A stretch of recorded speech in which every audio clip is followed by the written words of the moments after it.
M60E4 is my YouTube account, and my call sign is Big Boss.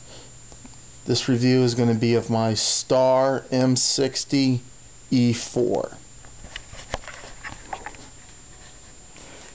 Right there we have one box mag. This is a customized one. It's got a mag M249 internals. Here's a standard one that I need to work on. The electrical unit's messed up. I messed it up on purpose. Now, what really matters, the gun.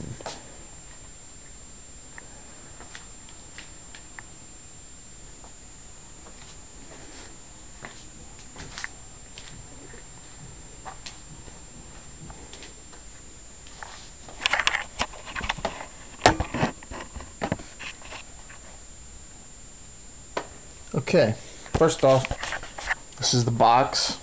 It's plain brown, and then you see the logo with the picture of the M60. It's both here and here, and it is indeed a Star.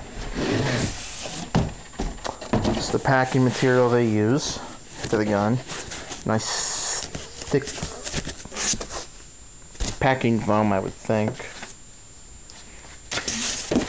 Here you go. The box is pre-cut for the gun, as well as the one box mag that it comes with. I picked this gun up used back in June for about $400. It was a pretty good deal. Now, enough with the frickin' box. Let's get to the gun.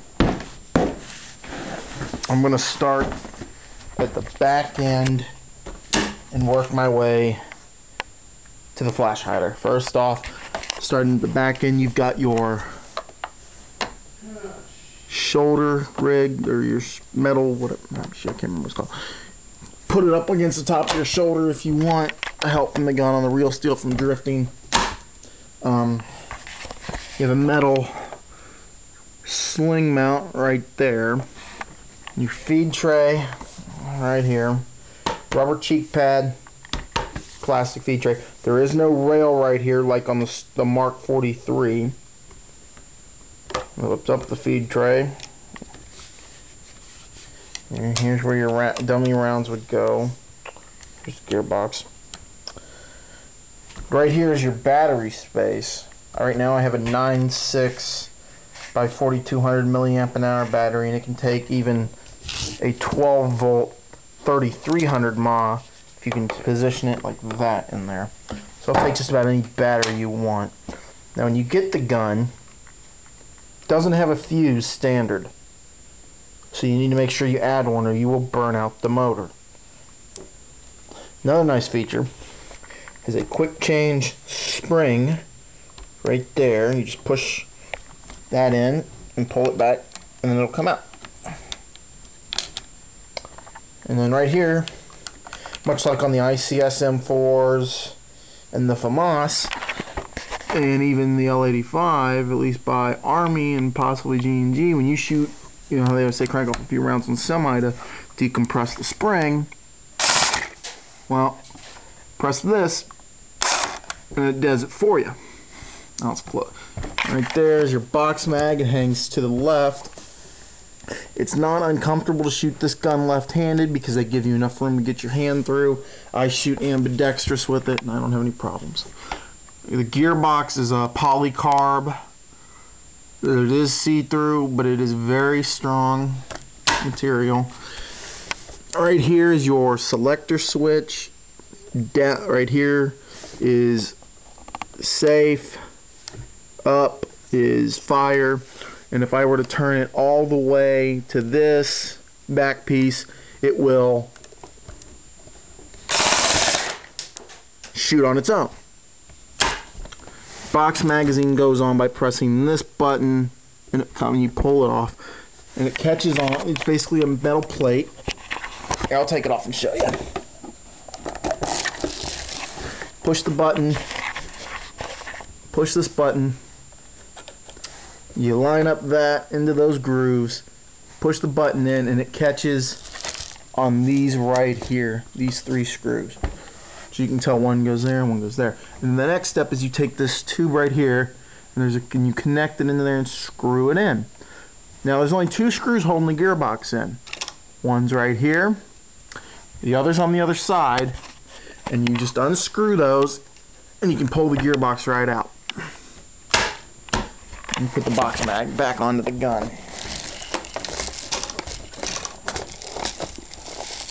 The box mags are 5,000 round capacity, and typically to get them to work you open it up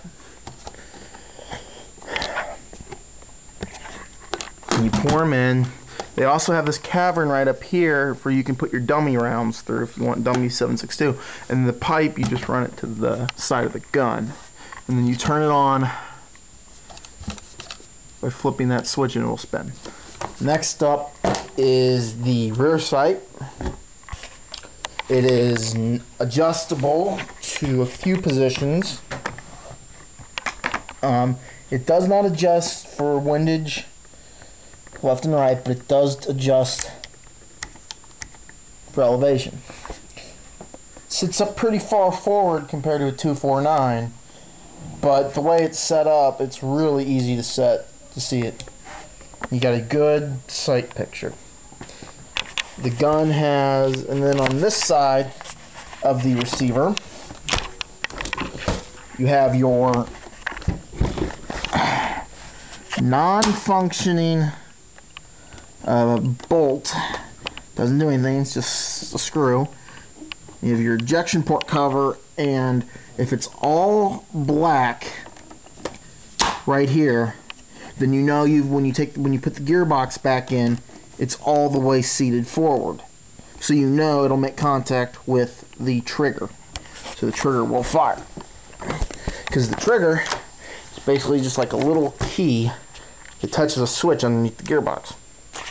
And right there, I know you probably can't make it out, but those are the trademarks. It says machine gun 7.62 millimeter M60 Soka Defense System Division Marymount Corp US. Okay. Right here you have your where you take the barrel off, and right in the hole right there is your hop up. You have to take an Allen wrench to adjust the hop up. Okay, that's the end of part 1. Part 2 will be right here.